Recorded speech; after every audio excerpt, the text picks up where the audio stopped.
For this final segment on part three of the book, I want to go in depth with some of the symbols that you'll be using for your short assignment, and one is the river. So he's fleeing from the hound that can sense his body and knows his particular smell, and he finds himself at the river, which was the only place he had to hope for survival. He touches the river to be sure that it's real. He wades in, strips in darkness to the skin, splashed his body, arms, legs, and head with raw liquor, drank it, snuffed some up his nose. Then he dressed in Faber's old clothes and shoes. He tossed his own clothing into the river and watched it sweep away. Then, holding the suitcase, he walked out in the river until there was no bottom, and he was swept away in the dark. He felt the river pull him, I'm reading here now, further on its way into darkness, and then they were gone. He floated in a sudden peacefulness away from the city and the lights and the chase, away from everything. He felt as if he had left a stage behind and many actors. He felt as if he had left all of the murmuring ghosts. He was moving from an unreality that was frightening into a reality that was unreal because it was new. Okay, so I want us to pick up a lot of details. What is baptism? You should know what baptism is. What does baptism promise? It's the death of something old and the ushering in of something new. And there's lots of hints at that here. What was he leaving behind? And what is he moving into? Literally speaking, he's leaving the city and he's moving into the river. I get that. But kind of symbolically speaking, what is the new life that he's moving into? What are the things that he has exchanged for in his new reality? Well, in his old life, he said, we have everything to be happy. We have materials, they had distractions, they had like basic purposes, they had quote unquote relationships, but none of that was satisfying because it was all manufactured in a sense. And so I kind of want you to like think about, what is he leaving behind and what is he hoping for in his new existence? As he floats down the river, he begins to think about and observe everything as if it's for the first time. He looks at the moon, he looks at the sky. A lot of this is going to seem kind of mundane, like he saw the moon in the sky, the moon and the light of the moon. Well, what caused it? And by the sun, of course. Well, what is the sun? Its own fire. It goes on day after day, burning and burning, the sun and time and burning and burning. And the river bobs him along, burning the sun and every clock on earth, and it all came together and it became a single thing in his mind. And after a long time of floating, and a short time on land and a short time on the river, he knew why he must never burn again in his life. What is he recognizing? He's recognizing and encountering wonder and questions for the first time. Can you think of anything I think I asked you this last week, like what things have you neglected to observe or think about or wonder? And if you decided to think about and wonder about those things, how would that sort of change your perspective and awareness of them? He continues on. Interesting, putting away is also a biblical term. Putting away the old self. Okay. We're going to continue on, and he reflects on his life and his relationships. So these are all things to mention when you're mentioning, when you're addressing the prompt, kind of looking at what did he leave behind and what is this new life that he's being baptized into.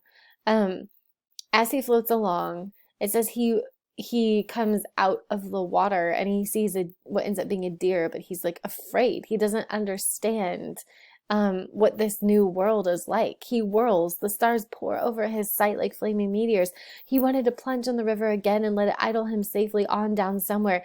This dark land rising was like a day in his childhood swimming, and when from nowhere the largest wave in the history of remembering slammed him down in sand, salt, mud, and green darkness, water burning mouth and nose, retching his stomach, screaming, too much water.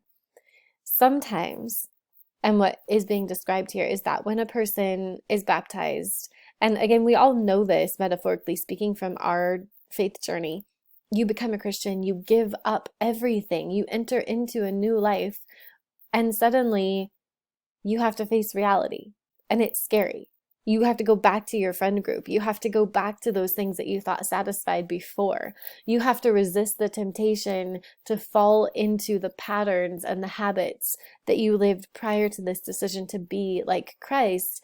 And suddenly you realize, I don't know that I want to live this. I want to go back to where it was easy, go back to that moment when I was baptized, that moment of conviction. But the problem is conviction is something we have to continue to pursue. It's not always going to feel like that moment that you accepted Christ where you were quote unquote on fire. There you go again. Fire for Christ. And I want to be baptized right now. You can't go back to that. You have to keep moving forward. And this is where the baptism of fire comes in. He stood up in the midst of the fire, breathing. And the more he breathed in, the more he was filled with all the details of the land. He wasn't empty. There was more than enough to fill him. There would always be enough. He walked stumbling.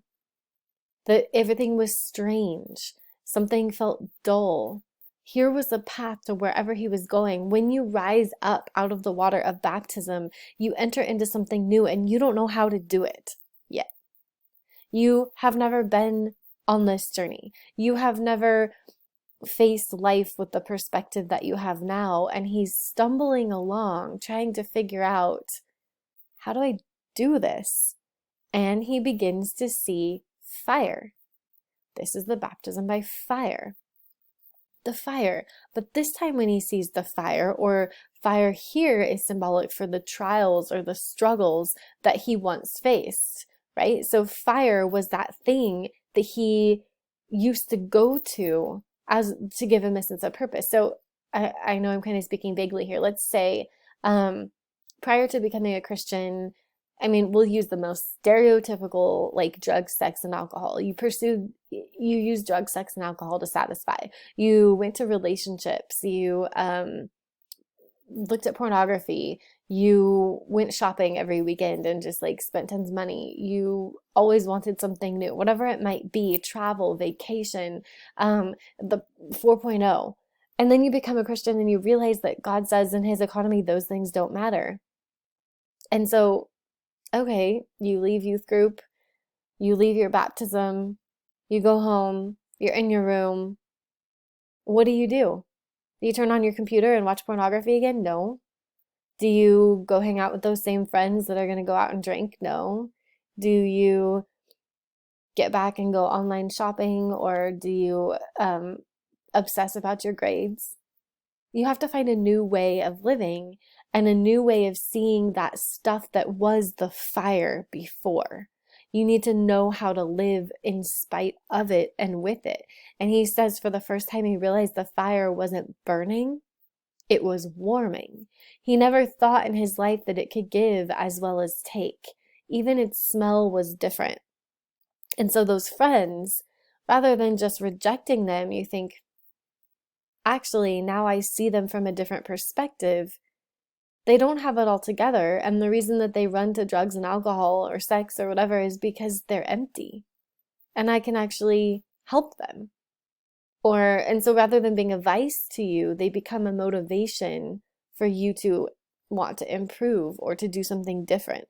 And that's what this is basically talking about. The trial by fire is beginning to see those things that were challenging to you begin to renew the way you see things. So he finds these group of men This is Fred Clement. He was the former occupant of the Thomas Hardy Chair of Cambridge, and years before, he was in atomic engineering school. This is Dr. Simmons from UCLA, a specialist in Ortega Gasset. Professor West here did quite a bit for ethics.